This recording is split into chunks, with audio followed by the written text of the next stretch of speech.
BNP সরকারের দায়িত্ব গ্রহণের ১৮০ দিনে নতজানু পররাষ্ট্রনীতির অবসান হয়েছে বলে দাবি করেছেন প্রধানমন্ত্রীর উপদেষ্টা ও প্রধানমন্ত্রীর কার্যালয়ের মুখপাত্র ডক্টর মাহদি আমিন। সরকারের প্রথম ৬ মাসের কর্মকাণ্ড তুলে ধরতে আজ প্রধানমন্ত্রীর তেজগাঁও কার্যালয়ে আয়োজিত মত বিনিময় সভায় তিনি বলেন, সমতা ও ন্যায্যতার ভিত্তিতে কূটনৈতিক সম্পর্ক গড়ে তোলা হবে বলে এবং দেশের অভ্যন্তরীণ বিষয়ে কারও হস্তক্ষেপের সুযোগ থাকবে না। মাহদি আমিন জানান, বিদেশি বিনিয়োগ বাড়াতে বিনিয়োগ বান্ধব নীতিমালা গ্রহণ করা হয়েছে। পাশাপাশি রাজনৈতিক হয়রানিমুক্ত পুলিশ ও প্রশাসন গড়ে তোলার উদ্যোগ নেওয়া হয়েছে বলেও দাবি করেন তিনি।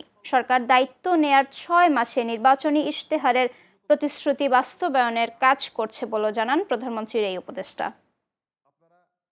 আজকে আমাদের ১৮০ দিন বা ৬ মাস পূর্তি উপলক্ষে যে আয়োজন, সেটাই কিন্তু জনগণের প্রতিনিধিত্বমূলক যে সরকার ব্যবস্থা, যেখানে জবাবদিহিতা থাকবে, স্বচ্ছতা থাকবে, দায়বদ্ধতা থাকবে, সেটারই প্রতিফলন। আমরা এই ৬ মাসে যেটা দেখেছি, সবচেয়ে বেশি চোখে পড়ার মতন যে জনগণের ভোটে নির্বাচিত সরকারের প্রতি জনগণের রয়েছে অভূতপূর্ব জনসমর্থন। কারণ ২০১৪ সালের বিনা ভোটে নির্বাচন, ১৮ সালের নিশিরাতে নির্বাচন এবং ২৪ সালের ডামি ভোটে নির্বাচন পেরিয়ে এই প্রথমবারের মতনই জনগণ নিজেদের পছন্দের প্রার্থীকে, নিজেদের পছন্দের দলকে ভোট দিতে পেরেছে।